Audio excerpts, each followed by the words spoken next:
So, can you state your name, branch of service, rank, and period of service? Douglas Lucas, U.S. Army, December 65 to December 67, Spec 5. Were you drafted or did you enlist into the... Drafted. Drafted. Mm-hmm. Where were you living at the time that you were called? I was living at home off of 117 close to Black Creek. Do you recall your first days in the service?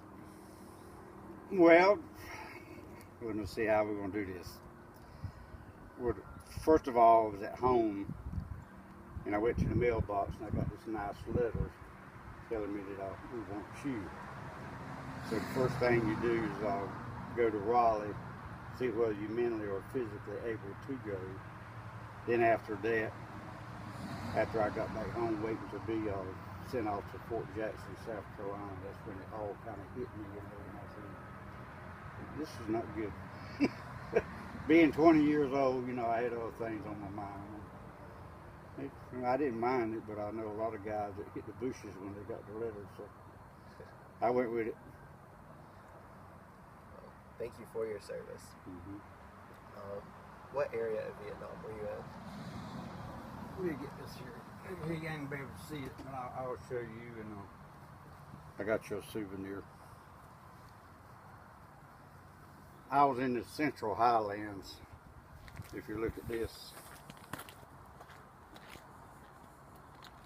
I don't know where you can pick that up on there or not. But it's in the Central Highlands of Vietnam, between Saigon and Da Nang.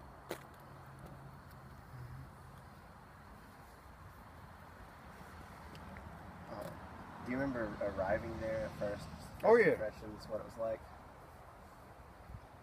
Yeah, we all left Fort Leonard Wood, Missouri. No, well, I finished my AIT in Fort Leonard Wood, Missouri.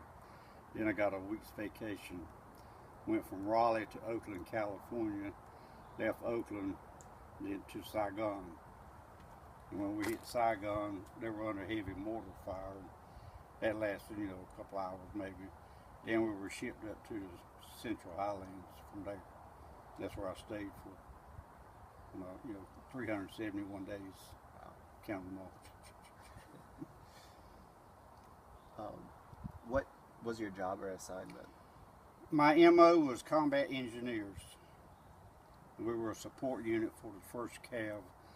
We built petroleum tanks, barracks, land strips, and we built an ice house. Wow. Plus roads and mostly, anything to do with construction. So is that the Central Highlands? Was it tough to build those in that area? Mm-hmm. Yeah, it was, kind of like the foothills of the mountains. Okay. Did you receive any promotions during the war? Well, starting out as an E1. When I got to Vietnam, I was an E2. And when I left, I was an E4. So that's 2 promotions during that period. Were they difficult, you thought, to receive promotions, or relatively easy? Pretty easy. Okay. Pretty easy. So I guess you did see combat then. Well, I didn't see the combat, but where our compound was, it was like a hot spot for the 1st Cav. They would leave on the choppers and go out, into the jungles to bring their people back. It's like a place where they brought the dead back, I guess, because the choppers would come in with body bags, drop them off and go back. And we were pretty close, but luckily, no. That's good. Are there any particular engagements or anything that stood out? Situations? No, it was pretty comfortable. I was lucky. Which in the neighborhood, lost 2 guys that I grew up with, not too far from there. So.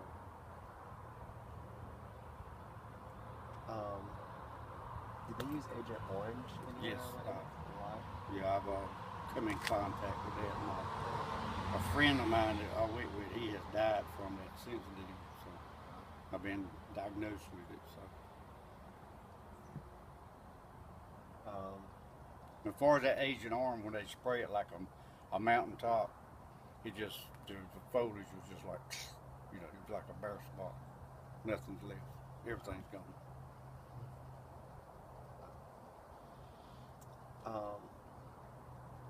Were you awarded any medals or citations? Not just a regular Vietnam campaign medal and stuff like that. Okay. Nothing, you know. Were you able to stay in touch with family back home? Oh yeah. Pretty easy. Letters. Letters, man. What was the food like during the war?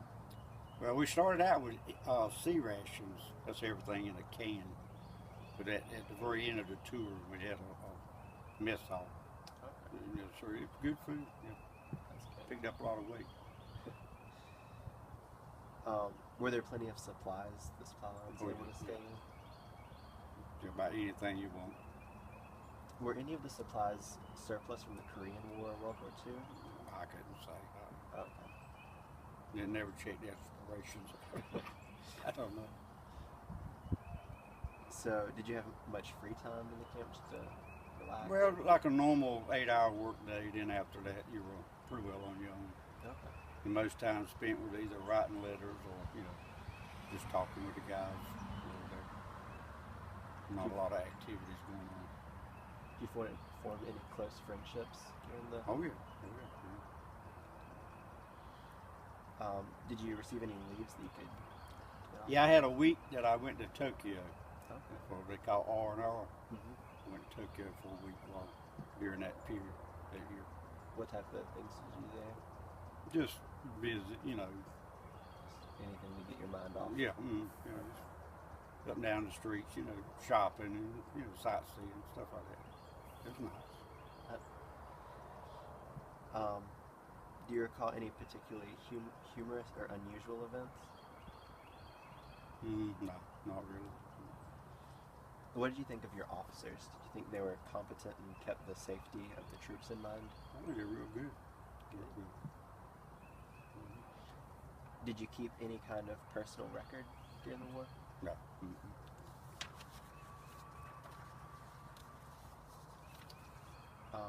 Do you recall the day that your service ended?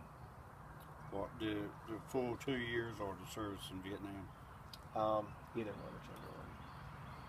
Well, in May of '67, I came back to the States and was sent to Baltimore, Maryland, where the Army Publication Center is, all their literature, and stayed up there to the end of the tour. And the last day was a good day. It was a very good day.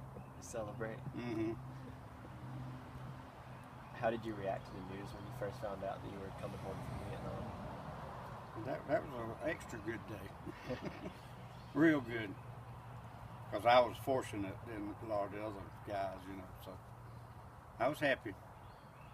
Did you do I've never been out of Wilson County in my life, so going through all that, you know, it was an experience, so I was happy. What career did you choose after the war? I went to direct mailing with Donnelly Marketing. They sent out basically junk mail for it amount to. Did you feel like your experience during the war in the military helped any in this? Oh yeah, you settled down a lot. Being 20 and fresh out of school, you know, I really didn't have a direction, so I think that was the best thing that ever happened to me. Get some positive out of it. Mm-hmm. Is there anything else that you would like to add that we haven't covered? Well, being out of the service, I built this house with a VA loan, which the benefits is mainly, and now to VA Medical, which they got a new clinic in Greenville, that their medical part is real good, real good. That's good. That's the part I like about it. Being out served, you know, you do get benefits, so Right. that was good. It's good now. Well, thank you so much for doing the interview, and thank you for your service during the war. You want to thumb through these? I mean, I don't know which you want to anything to do with it or not, but I took it out a few pictures that I had if you wanted to just look over them. Here's the book out of Fort Jackson. You get that when you first go in. That's the regular basic training manual. and it shows all your different training and exercises that you go through when you're in there. There's a picture of the boys. So I don't know why I saved all this, but it did. So A big part of your life. mm-hmm. Did you have to fly a lot? These planes? No, mainly the trip there and the trip back. After that, pretty well grounded. Was this in Tokyo? Yeah, that was in Tokyo. Mm-hmm. Some of them is just different part of the landscape or the area where we were at. You know,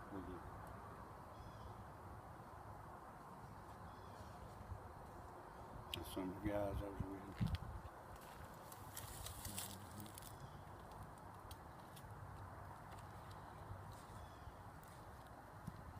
So the cavalry would use the Mm-hmm, jumpers. mm-hmm.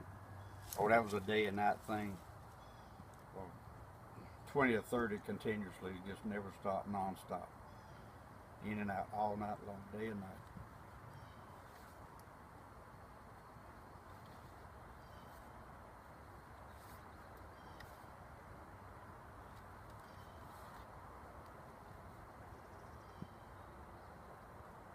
That's me.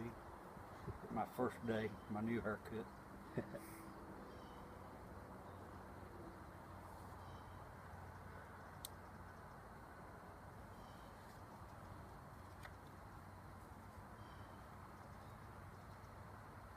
Were you close to any of the villages? Mm-hmm, yeah, a lot of village people. Mm-hmm. They had a leper colony not too far from there, which the normal people, you know, they thought that was some kind of disease or something. So they take the people with leprosy and push them off with and heal somewhere. And I was out and about one day and ran across it, took some pictures. It's just nothing contagious, but I didn't know any difference. I never heard of leprosy.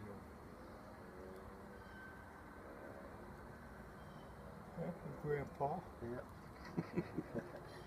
A while back. What type of rifle is that? That's M16.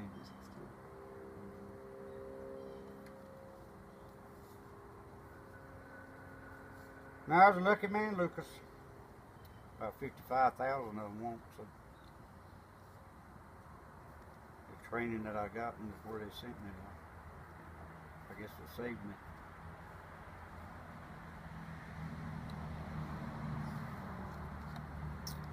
And I'll show you one of my pieces that I kept. It ain't too many around. I'll be right back.